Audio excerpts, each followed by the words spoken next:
नमस्कार दोस्तों, मैं सुशील कुमार आपका एक बार पुनः स्वागत करता हूं। दोस्तों, आज के इस वीडियो में हम लोग जेम में प्राइमरी यूजर अर्थात एचओडी और सेकेंडरी यूजर जो बायर और कंसाइनी है उसके रजिस्ट्रेशन के विषय में जानेंगे। जैसा कि आप लोग जानते हैं कि ग्राम पंचायतों में जो पंचायती राज विभाग के द्वारा क्रय विक्रय होता है उसमें जेम से ही परचेज के लिए अलाउ किया गया है, तो उसके लिए सभी ग्राम पंचायतों का जेम में प्राइमरी और सेकेंडरी यूजर का रजिस्ट्रेशन होना है। उसके लिए सरकार द्वारा इनको एनआईसी मेल उपलब्ध कराई जिसको एक्टिव करना होता है। उसके संबंध में जो वीडियो है उसको अलग से बनाया गया है, उसको आप लोग वहां से देखकर अपने एनआईसी मेल को पहले एक्टिव कर ले, क्योंकि उसमें ओटीपी जाती है, इसलिए उसको पहले एक्टिव कर ले, देन जेम का रजिस्ट्रेशन करें। जेम के रजिस्ट्रेशन में आपको आधार नंबर और आधार लिंक्ड मोबाइल नंबर और जो एनआईसी मेल जो शासन द्वारा उपलब्ध कराया गया उसकी आवश्यकता होती है। तो आपको दिखाई दे रहा होगा यहाँ पर आपको लिखा हुआ gem.gov.in ये यूआरएल है, इसको ओपन करिए। होम पेज आपके सामने है। होम पेज में जाएंगे, चूंकि आपको फर्स्ट टाइम क्या करना है, रजिस्ट्रेशन करना है। रजिस्ट्रेशन मतलब साइन अप करना है, तो आप क्या करेंगे, साइन अप पर आएंगे। साइन अप पर आएंगे तो आपको दो ऑप्शन दिख रहे हैं, एक सेलर का है, एक बायर का। चूंकि ग्राम पंचायत बाय करेंगी, खरीदेंगी, अर्थात बायर वाले ऑप्शन पे आपको क्लिक कर देना है। आप जब बायर वाले ऑप्शन पे क्लिक कर देंगे तो आपके सामने एक पेज आएगा और उसमें वो डिटेल भरेगा और पूछेगा और उसको करना होता है सब। आप देखिए, जैसे आपके सामने एक पेज ही आ गया है। इस पे कह रहा है यूजर टाइप क्या है, तो आप यहाँ पर क्लिक करेंगे। चूंकि सबसे पहले आप किसका रजिस्ट्रेशन करेंगे, प्राइमरी यूजर अर्थात एचओडी का, तो आप यहाँ पर एचओडी में क्लिक कर देंगे। एचओडी यहाँ पर जो ग्राम प्रधान है वो होगा, जिसे ई ग्राम स्वराज में चेकर कहा गया है। तो यहाँ पर आप इसको एचओडी बोला गया है जेम पर। अब वो कह रहा है Aadhaar number, active mobile number to which your Aadhaar is linked and government email ID, जिसको मैंने कहा कि एनआईसी मेल जो शासन द्वारा उपलब्ध कराई गई है उसको एक्टिव करने पहले आप इनको टिक करने के बाद आप प्रोसीड पे कर दें। प्रोसीड करने के बाद आगे पेज आएगा, वो टर्म एंड कंडीशन वाला पेज आएगा, उस पर क्लिक कर दीजिए, देन प्रोसीड कर दीजिए। अब देखिए वो पूछ रहा है यहाँ पर ऑर्गेनाइजेशन टाइप, तो ऑर्गेनाइजेशन टाइप में आपका स्टेट ऑटोनोमस है। आप स्टेट ऑटोनोमस में ये जो प्राइमरी और सेकेंडरी यूजर है ये ग्राम पंचायतों के लिए है, उसी की रजिस्ट्रेशन के लिए बताया जा रहा है, क्योंकि अन्य विभिन्न विभागों का प्राइमरी और सेकेंडरी अलग तरीके से बनता है, उसमें अलग ऑर्गेनाइजेशन टाइप हो सकता होगा। यहाँ पर ग्राम पंचायत की बात कर रहे हैं तो हमें यहाँ पर ऑर्गेनाइजेशन जो टाइप है वो स्टेट ऑटोनोमस को यूज करना है। देन स्टेट ऑटोनोमस करेंगे, आप स्टेट करेंगे। स्टेट हम चूँकि उत्तर प्रदेश की बात कर रहे हैं तो आप उत्तर प्रदेश जाएंगे। उत्तर प्रदेश के बाद कहेगा डिपार्टमेंट, तो अब चूंकि ग्राम पंचायतें पंचायती राज विभाग से बिलोंग करती हैं तो इसलिए डिपार्टमेंट ऑफ पंचायती राज जो है हम इसको करेंगे। अब यहाँ पर आप देख रहे होंगे कि दो आ रहा है, डिपार्टमेंट ऑफ पंचायती राज दो आ रहा है, तो वो ये आ रहा है कि किसी हो सकता है कारण एक अतिरिक्त बना दिया गया हो। तो जो पहला वाला है इसको सेलेक्ट ना करें, ये दूसरा वाला सेलेक्ट करें, क्योंकि ये जो सही रजिस्ट्रेशन है वो दूसरा वाला है जो लिंक किया गया है स्टेट द्वारा। अब डिपार्टमेंट ऑफ पंचायती राज को सेलेक्ट करें। अब ऑर्गेनाइजेशन आ गया। ऑर्गेनाइजेशन आपकी जो ग्राम पंचायत जिस डिस्ट्रिक्ट से बिलोंग करती है वो है यहाँ पर ऑर्गेनाइजेशन, ठीक है। वहाँ पर ऑर्गेनाइजेशन टाइप था ये है स्टेट ऑटोनोमस, और ऑर्गेनाइजेशन मतलब ये यहाँ पर डिस्ट्रिक्ट, जिस डिस्ट्रिक्ट की आपकी ग्राम पंचायत है उसको सेलेक्ट करना है। अब आ गया ऑफिस जोन। ऑफिस जोन आपकी क्या है, जीपी, और फिर जो ग्राम पंचायत है उसका नाम लिख दें।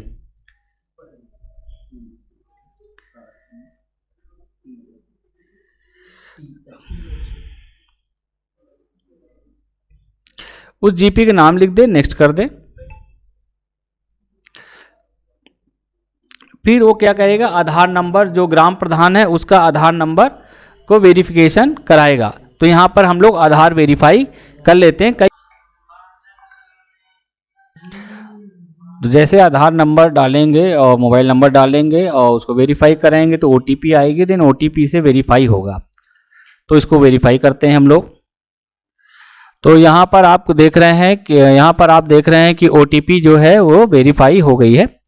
यानी कि जो आपका आधार है, आधार वेरिफिकेशन हो गया, आधार वेरिफिकेशन हो गया, अब आगे बढ़ जाएगा। जैसे आधार वेरिफिकेशन हो जाएगा तो आधार में जो नाम है वो यहाँ पर आ जाएगा, आपको ये दिख रहा होगा, नाम जो है वो आ जाएगा।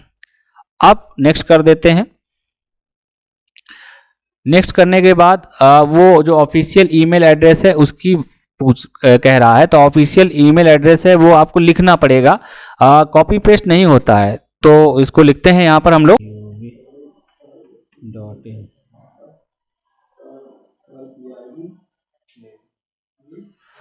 अब जैसे ही आप लोग ईमेल करेंगे, कंफर्म ईमेल करेंगे और सेंड करेंगे तो एक ओटीपी जाएगी मेल पे, इसलिए मेल को एक्टिव करना जरूरी है क्योंकि वो मेल पे ओटीपी जाती है।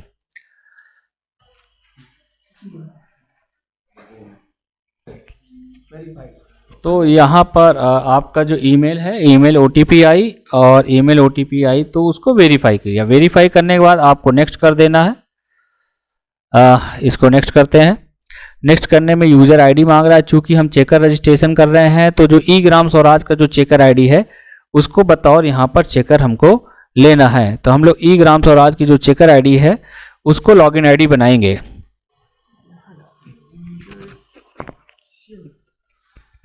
फिर इसके बाद पासवर्ड जो आपको उचित लगे वो बना लीजिए।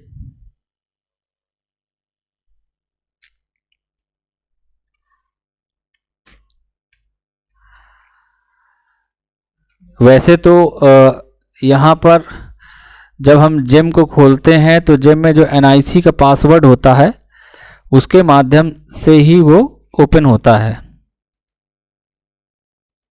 दोनों जगह जो है पासवर्ड देख लीजिए, मैच कर लीजिए और फिर उसको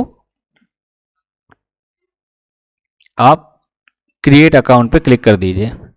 अब user successfully created and mail send. अब इसमें आगे देखते हैं।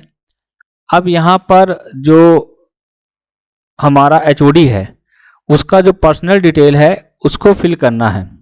तो पर्सनल डिटेल फिल करने के लिए आप करें क्या कि ये यहाँ पर जहाँ पर उसका नाम या ग्राम पंचायत का नाम दिख रहा होगा वहाँ पर जाएं और क्लिक करें तो लिखा हुआ है माई अकाउंट। माई अकाउंट पर यहाँ पर क्लिक कर दीजिए। जब आप माई अकाउंट पर क्लिक कर देंगे तो कुछ पर्सनल डिटेल है वो उसकी फिल कराएगा, उसको फिल करना है। जब इतना फिल हो जाएगा तब आपका यहाँ पर जो एचओडी है यानी चेकर है उसका रजिस्ट्रेशन कंप्लीट हो जाएगा।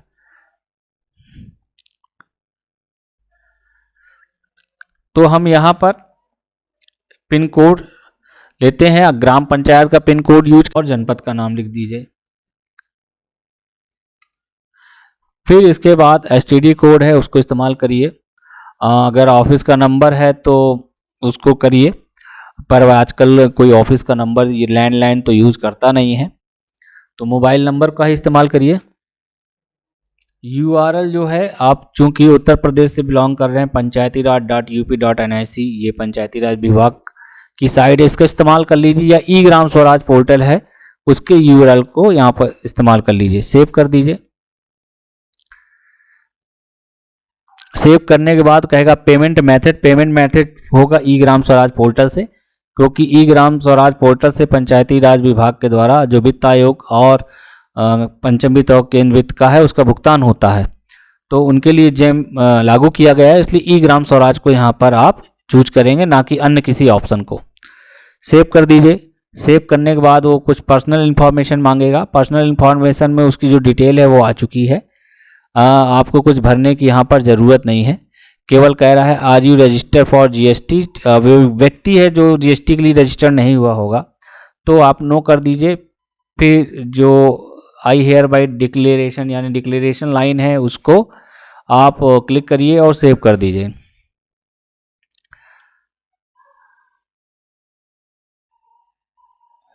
सेव करने का जो पर्सनल इन्फॉर्मेशन अपडेट वो सक्सेसफुली आपकी हो चुकी है।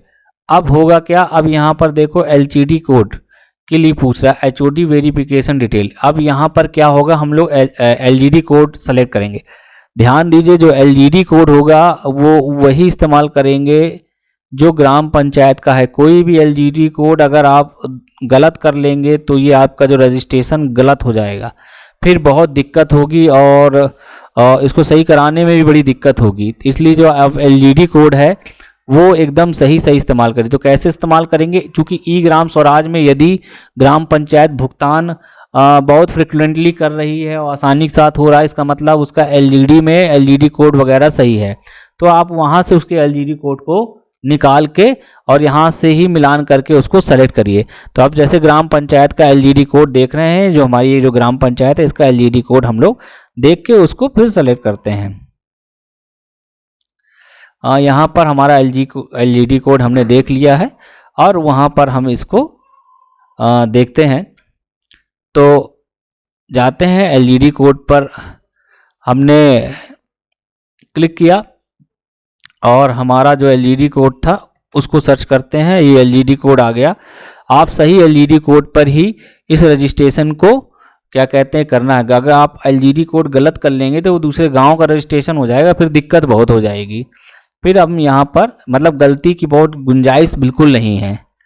फिर हम लोग यहाँ पर सेव कर देते हैं। सेव करेंगे तो अब क्या होगा, जो वेरिफिकेशन है ये चला जाएगा जो आपका ई ग्राम स्वराज पोर्टल पे जो एडीओ पंचायत रहे हैं। हो सकता है वर्तमान में बदल गए हों, लेकिन जिस समय का ये डेटा ले रहे हैं उस समय जो एडीओ पंचायत था, चाहे प्रभारी था चाहे रेगुलर था, जो भी था, और अगर उसकी डिटेल पड़ी हुई थी तो उसके ईमेल पर ही वेरिफिकेशन कोड गया। जैसा कि यहाँ पर दिख रहा है कि जो भी एडीओ पंचायत था इस विकास खंड का, उसकी मेल पर क्या कहते हैं ये वेरीफाई होने के लिए चला गया है।